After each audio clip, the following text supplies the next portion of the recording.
Hello Internet, I'm Elliot the purple-haired doofus, and welcome back to Ready Player One. Today we are discussing a lot, so get ready for that.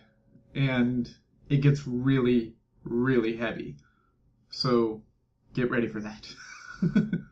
We start with chapter 0013, which starts with H opening up the copper gate. Hooray for H!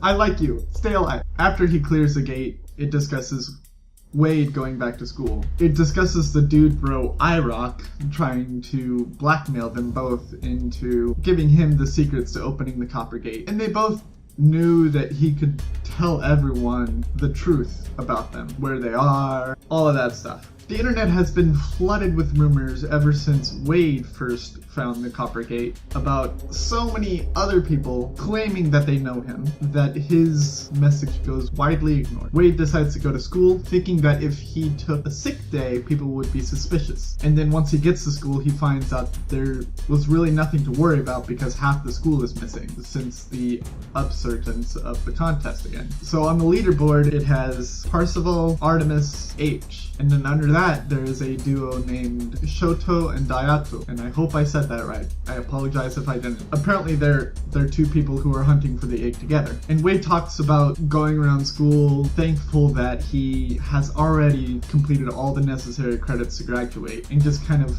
wafting along waiting for graduation. And it reminded me of the days when I was in high school and I had senioritis. Well, I didn't really have senioritis. I had I don't want to go to school-itis.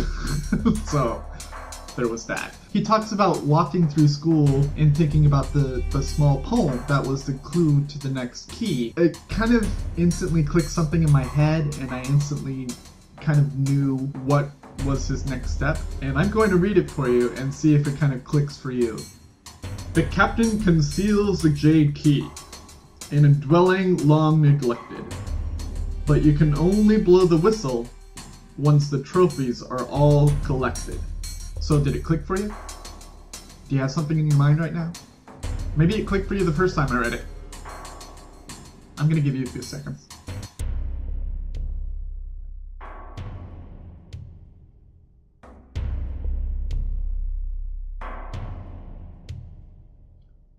Do you have the same thoughts that I do? Is it just running through your head right now? I'm thinking sports.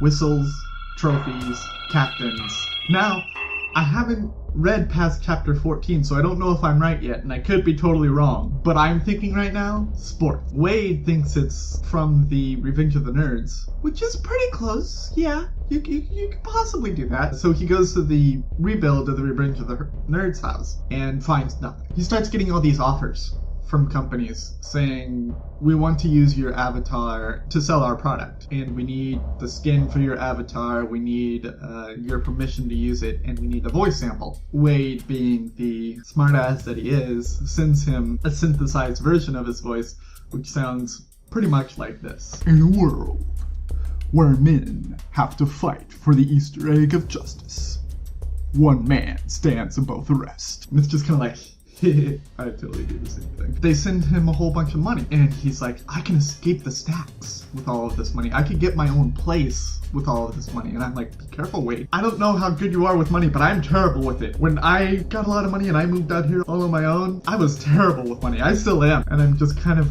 skating along, hoping, beyond all hope, that I make rent every single month. And then he gets an invite to chat with the IOI, and it ends the chapter right there. But thankfully for you, I read the next chapter, and I will cover that now. We're gonna cover it now. And on we move to chapter 14. Now, I have to warn you, things get incredibly heavy by the end of this chapter. So if you haven't read it yet, I suggest you do before I summarize it for you. Please, go read it. Go read it now. It is amazing. Wade accepts the invite to chat with the Sixers. He talks with a man named Mr. Sorrento? I probably screwed that up too. I am sorry. He goes to the office, and it's this big, lavish office, and I have to remind myself, and probably you, that this is just a computer simulation, not an actual building. He goes there, gets greeted by the receptionist, and he waits. They tell Wade that they've been waiting for him all along, and they know that he's there. How could they possibly know that? That is very strange and weird. He meets with Mr. Sorrento, who he sees as the devil. Mr. Sorrento extends out a hand to shake, and Wade just kind of stares at it. I kind of admired him for that. I have it so ingrained in me that you have to be courteous, and when someone extends a hand, you shake it. When someone waves at you, you wave at them. Even if the most evil man in the world were to extend his hand to me, I would probably shake it just because it's so ingrained in me. I couldn't, it would be like a second nature to take it and shake it. Wow.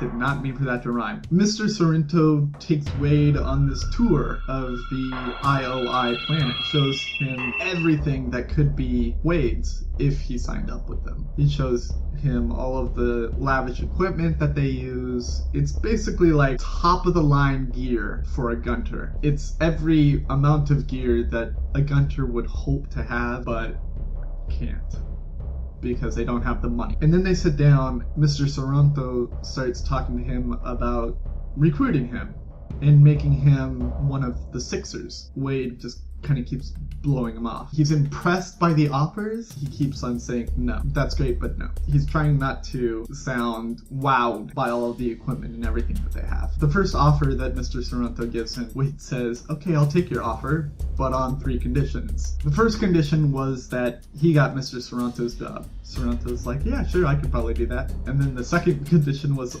I want to be named El Numero Uno. And I was like, yes. I want an army of people calling me El Numero Uno. And then the third condition was that he didn't want to work with Mr. Sorrento and that he just got fired.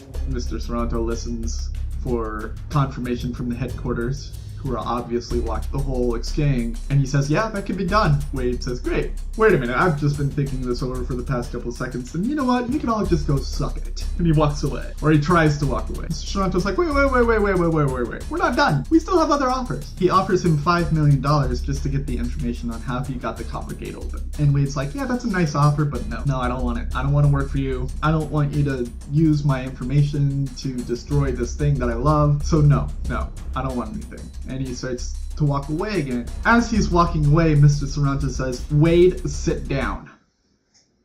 And in my mind, everything, all the security that Wade had, that he thought he had, just kind of went, they know his name. Oh shit, Mr. Sorrento describes how they figured out his name. They listened to the rumors that IROC put out about how he and H were actually students on Ludos. They paid off principals for their school reports. And then they brought up the image. The image of the mobile home that his aunt, her boyfriend, and 3 other families lived in, on top of the stacks. And Wade is just kind of sitting there. And they say, you either tell us what we want to know, or we will blow you up. And Wade is just kind of sitting there. And he can't react. Because he's not actually in the mobile home, even though they think he is. And Mr. Sorrento says, I have the trigger right here. If you try and leave, we will blow up your mobile home. And Wade sits there for a second, and all through my mind I'm thinking, these people that he technically lives with are evil people. There's no reason why he should even care about them. They have no idea that he's not there. They think he's one of the 16 people inside of the mobile home, because he goes in and out of the laundry room and they don't have a view of that window. And so Wade thinks that they're bluffing. And he says, you know what, you can all just go suck it. I'm walking away. And he leaves the chat link. And takes off his visor, takes off his gloves. He waits there for a few minutes and he says, you know, I knew that they were bluffing, nothing's gonna happen.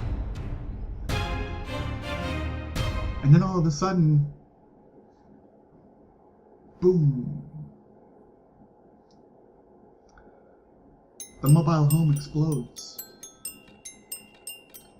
And all of the mobile homes underneath it explode and destroy right along with it. Including Mrs. G's! They're like, no, not Mrs. G! And everyone's scrambling because they're worried that it's going to, like, ripple effect. This fire is going to just detonate across all of the stacks in the area. I'm just sitting there like, fuck. That's the end of the chapter. See, this is the beauty about reading books, is that when you reach a cliffhanger like that, you can just keep on reading. You don't have to wait until the next video comes out or the next episode airs on TV. You can just keep on reading, which is exactly what I'm going to do. I figured, though, that I have some questions for you, and I am going to make you wait until tomorrow to figure out what happens next. The question that I have for you today, what would it have taken for you to take the Sixers deal? What would you need in order to take the Sixers deal? And I will answer that tomorrow. But I have another question that I need to answer, which I asked last week, which was if there was any crazy thing that I plan to put or might put or is already in my will. And the thing is what you see here is pretty much what I have. I don't have any money in bank accounts or anything like that. The things that I have in my apartment are pretty much all the things that I own. I might have several boxes at my parents' house of old stuff that I should probably go through and toss out. Sorry, Mom. Other than that, this is pretty much it. I can't really think of anything that I own that would be that crazy. I gift all my debt to the colleges that that took it from me. I gift back all the debt that the colleges gave me over the years. I have nothing. There is literally nothing crazy to give anyone. I am so sorry. I have no answer for that. Huh. Well, I guess that means I'll just leave the video. I have been the purple-haired doofus reminding you to watch your pajama radius. And I will see all of you in the next chapters of Ready Player 1. Toodles! Oh yeah, and I almost forgot. Tomorrow we're doing 2 chapters as well. It's true that chapter 15 is a normal length chapter, but chapter 16 is not. And after chapter 16, we start level 2.